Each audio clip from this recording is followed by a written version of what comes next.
ఇది కేవలం సమాచారంగా మాత్రమే భావించండి. వైద్య నిపుణులను సంప్రదించండి. అంటే ఇండియాలో 100 ఇయర్స్ బతికే వాళ్ళు లేరా అంటే ఉన్నారు. వాళ్ళ సంఖ్య కూడా ఉంది. కానీ మన పాపులేషన్‌తో చూస్తే తక్కువ. అది చాలా తక్కువగా ఉంది. సో, మన ర్యాంకింగ్ కూడా చాలా తక్కువ ఉంది. ఈ 100 ఇయర్స్ బతికే ఆ లిస్ట్ ఆఫ్ కంట్రీస్‌లో చూసుకుంటే. సో, ఇక్కడ కూడా బ్రతికే వాళ్ళు కూడా ఎక్కువ శాతము ట్రైబల్ ఏరియాస్‌లో, రూరల్ ఏరియాస్‌లో, సిటీస్‌లో చాలా తక్కువ ఉన్నారు అనేది ఒక స్టాటిస్టిక్స్ సార్. సో, అది నిజమేనా? Yes. I totally agree with that. So మీరు గమనిస్తే ఇప్పుడు మనము ట్రైబల్ ఏరియా అన్నారు, రూరల్ ఏరియాస్ అన్నారు. అక్కడ అర్బనైజేషన్ అంటే ఈ అపార్ట్మెంట్ కల్చర్ కానివ్వండి, ఫాస్ట్ ఫుడ్ కల్చర్ కానివ్వండి తక్కువ. లేవని నేను చాలా తక్కువ. ఇప్పుడు మీరు ఫర్ ఎగ్జాంపుల్ ఎనీ ట్రైబల్ ఏరియాకి వెళ్ళారు.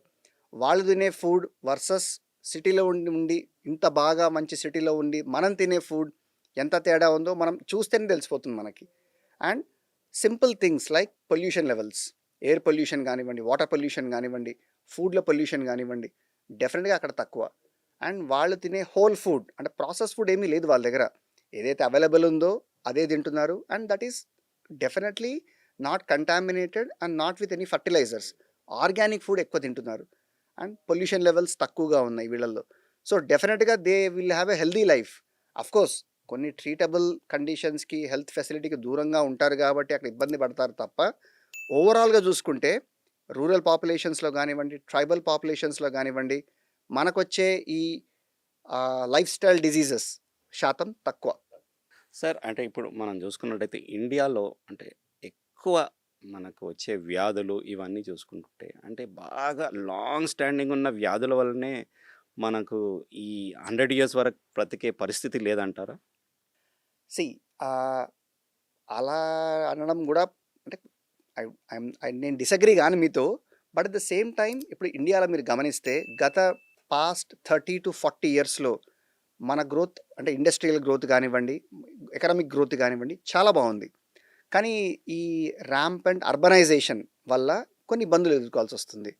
సో ఈ fast life, rampant urbanisation, so దాంతో ఈ ఫాస్ట్ ఫుడ్ ఇవన్నీ ఎక్కువ చేసినాయి మనకి. సో ఎంతమంది ఇంట్లో కుక్ చేసుకొని దాన్ని క్యారేజ్లో ప్యాక్ చేసుకొని ఆఫీస్ స్పేస్కి వెళ్ళి తింటున్నారు వర్సెస్ ఎంతమంది సింపుల్గా ఆర్డర్ పెట్టేస్తున్నారు, లేదు ఏదైనా చిన్న ప్యాకెట్లో వచ్చింది తినేస్తున్నారు. సో ప్రాసెస్డ్ ఫుడ్ కన్జంప్షన్ ఎక్కువైపోయింది. సో దీనివల్ల డెఫినెట్గా అది ఒకటి కంప్లీట్ న్యూట్రియంట్స్ ఇవ్వదు, హెల్దీ కాదు, అండ్ ఎక్సెస్ క్యాలరీస్తో నిండి ఉంటుంది. ఈ మూడు జాలు మన బాడీలోని మెటబాలిజం డిస్టర్బ్ చేయడానికి, దాంతో వచ్చే డిజీజెస్ని ఫేస్ చేయడానికి. అండ్ ఈ అర్బనైజేషన్ ర్యాంపెంట్ వల్ల పొల్యూషన్, ఇప్పుడు మీరు ఎనీ ఆఫ్ ద సిటీ అవుట్స్కర్ట్స్కి వెళ్తే, హైదరాబాద్ సిటీ అవుట్స్కర్ట్స్కి వెళ్తే the amount of dust pollution which you see, పెద్ద పెద్ద టవర్స్ కడుతున్నారు, పెద్ద కాలనీస్ కన్స్ట్రక్ట్ చేస్తున్నారు, very good, we are happy about it, advance అవుతున్నాం మనం కూడా. కానీ దానికి తగ్గట్టు స్ట్రిక్ట్ నార్మ్స్ మెయింటైన్ చేయాలి. ఆ పొల్యూషన్ ఎలా కంట్రోల్ చేయాలి, ఎలా దాన్ని తక్కువ చేయాలి అనే ఆలోచన కూడా మనం పెట్టుకోవాలి. బిల్డింగ్ కట్టడం ఎంత ఇంపార్టెంటో ఆ బిల్డింగ్ కట్టడం వల్ల వచ్చే ఇబ్బందుల్ని ఎలా మనం కట్టేలు చేయాలి, తగ్గించగలగాలో అవి కూడా చేయాల్సి వస్తుంది. వేరే కంట్రీస్లో, డెవలప్డ్ కంట్రీస్లో వీటికి లాస్ ఆర్ వెరీ స్ట్రిక్ట్. ఒక కన్స్ట్రక్షన్ అవుతూ పక్కన బిల్డింగ్ మీద కొంచెం దుమ్ము పడినా he can go and put a case on him saying that నీ వల్ల నాకు ఇలా జరిగింది అని చెప్పని.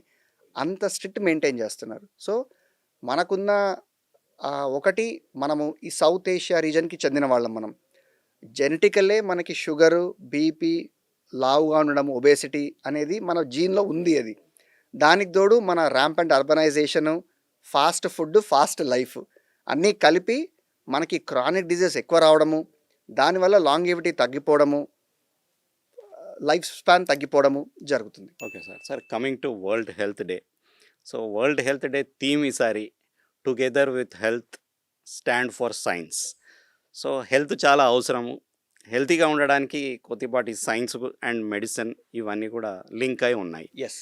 సో అంటే సైంటిఫిక్ డెవలప్మెంట్స్ వలన మేజర్గా మనకు వచ్చిన వ్యాక్సిన్స్ వలన చాలామంది క్యూర్ అయ్యారు, బతికి బట్టగట్టారు. Covid is one of the examples in. But అంటే వీటి వలన కూడా మనకు కొన్ని బ్యాడ్ ఎఫెక్ట్స్ కూడా ఉన్నాయి అంటారు. సో ఈ సినారియో ఎట్లా ఎక్స్ప్లెయిన్ చేయవచ్చు sir? Sir first world health day అనేది WHO 1948లో ఎస్టాబ్లిష్ అయినప్పుడు ఇదే రోజున ఎస్టాబ్లిష్ అయింది. సో దాన్ని గుర్తుపెట్టుకొని కమమరేట్ చేసుకుంటూ ఎవ్రీ ఇయర్ ఈ రోజు వరల్డ్ హెల్త్ డేగా సెలబ్రేట్ చేసుకుంటాము. అండ్ ఈసారి theme is very specific that they are understanding that science is important, to have a healthy life. అంటే ఏ డాక్టర్ అని కాదండి, ఎనీ హెల్త్ ప్రొఫెషనల్కి సైన్స్ అనేది ఒక కాంపాస్ లాంటిది. అది మనకు దారి చూపిస్తుంది. సో ఏదైతే మనం ఇది వరకు మీరు వ్యాక్సిన్స్ అన్నారు కోవిడ్కి, దానికి సైన్సే బ్యాకప్ చేసింది. అండ్ ఏదైతే మనం ఇన్వెస్టిగేటివ్ టెస్ట్ చేస్తున్నామో ఒక డిజీజ్ని రాకుండా ఉండడానికి, ఆర్ ఎంత త్వరగా వస్తుంది ఆర్ వచ్చిందా లేదా అనే దానికి బ్యాకప్ మళ్ళీ సైన్సే చేసింది. So without science it will be very difficult. సింపుల్గా చెప్పాలి అంటే హాస్పిటల్కి పేషెంట్స్ వచ్చినప్పుడు, డాక్టర్ గారి దగ్గర పేషెంట్స్ వచ్చినప్పుడు వాళ్ళని మేము ట్రీట్ చేసేటప్పుడు ఎవిడెన్స్ బేస్డే ఇస్తాము. నా ఎక్స్పీరియన్స్తో నేను ట్రీట్ చేయను. నేను వాడికి ఉన్న ప్రాబ్లమ్కి ఎవిడెన్స్ బేస్డ్ ఏం ట్రీట్మెంట్ ఆప్షన్స్ ఉన్నాయో ఎక్స్ప్లెయిన్ చేసి ఆ ట్రీట్మెంట్ మేము సప్లై చేస్తాం. అది so science is very important. Of course there might be కొంచెం ఓవర్ డూయింగ్ ఉండొచ్చు, but when it comes to the point of health I think that is not wrong. Because end of the day ఆ health అనేదే బాగుంటే ఏమైనా చేయొచ్చు, మనం ఎంత దూరమైనా వెళ్ళొచ్చు. అదే లేకపోతే ఇంకా చేయడానికి ఏమీ లేదు అక్కడ. అందుకు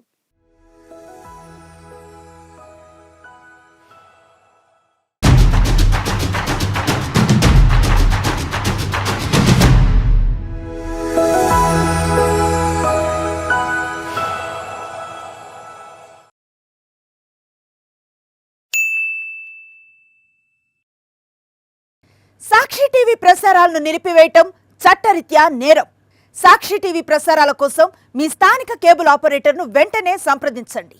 DTHలో ఇంటర్నెట్లో కూడా సాక్షి టీవీ ప్రసారాలను వీక్షించవచ్చు.